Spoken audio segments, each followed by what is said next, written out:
It began quietly.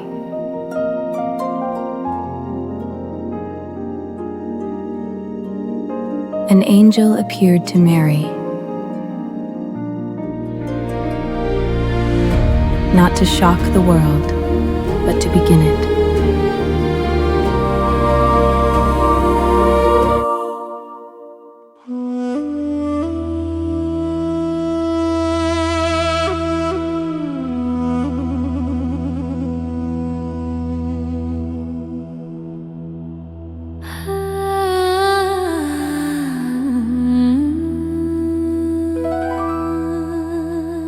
Tahimik muna tayo,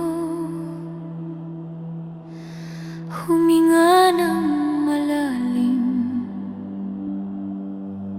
at sa sandaling ito ihinto natin ang ingay ng mundo.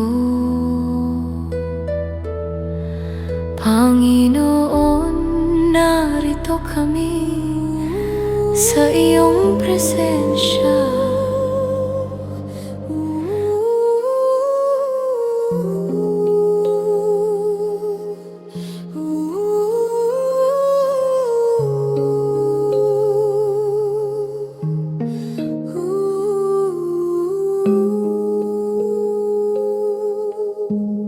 Tahimik muna tayo, huminga ng malalim, at sa sandaling ito ihinto natin ang ingay ng mundo.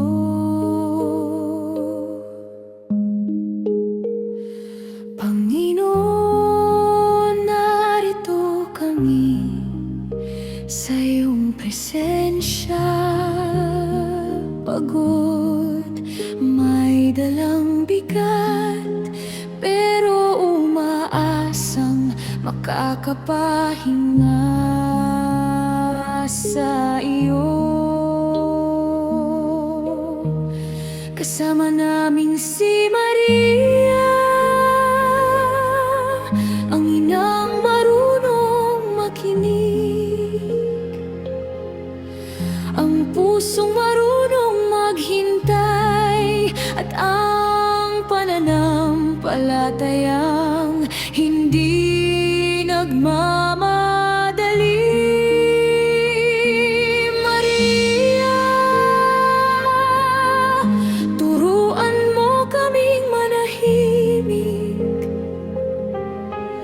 kapag hindi namin alam ang isasagot sa buhay. Turuan mo kaming magtiwala kahit hindi pa malinaw ang bukas. Panginoon, alam mo ang pinagdadaanan namin ngayon, yung mga dasal na hindi namin masabi, yung mga luha na tahimik lang tumutulo, yung mga takot na tinatago namin sa ngiti. Narito ka, hindi ka malayo, hindi ka huli. Sa liwanag ng kandilang ito, ilalay namin sa iyo ang lahat ng pagod, lahat ng tanong, lahat ng sugat. Kung hindi pa namin nakikita ang sagot, pipiliin naming magtiwala. Kung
isang ina na minsang natakot, ngunit piniling magtiwala. Alam ko ang pakiramdam ng pagdududa. Alam ko ang bigat ng paghihintay. Dinala ko ang pangako ng Diyos kahit hindi ko pa nauunawaan ang lahat. Kaya ngayon idinadalangin kita, naway hawakan ka ng Diyos sa gitna ng iyong katahimikan. Naway mapalitan ang takot ng kapayapaan.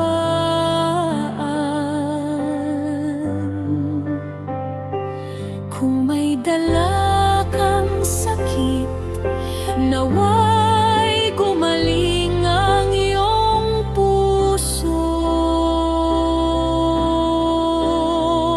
Kung may hinihintay kang sagot, darating ito sa tamang oras. Magtiwala ka.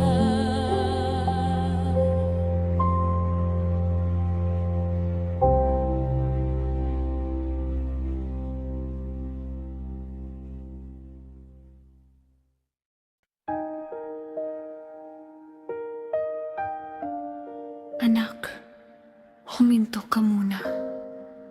Naririnig ka ng Diyos.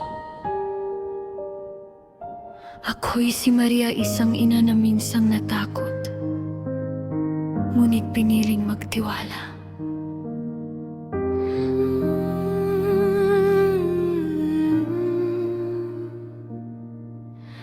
Alam ko ang pakiramdam ng pagdududa.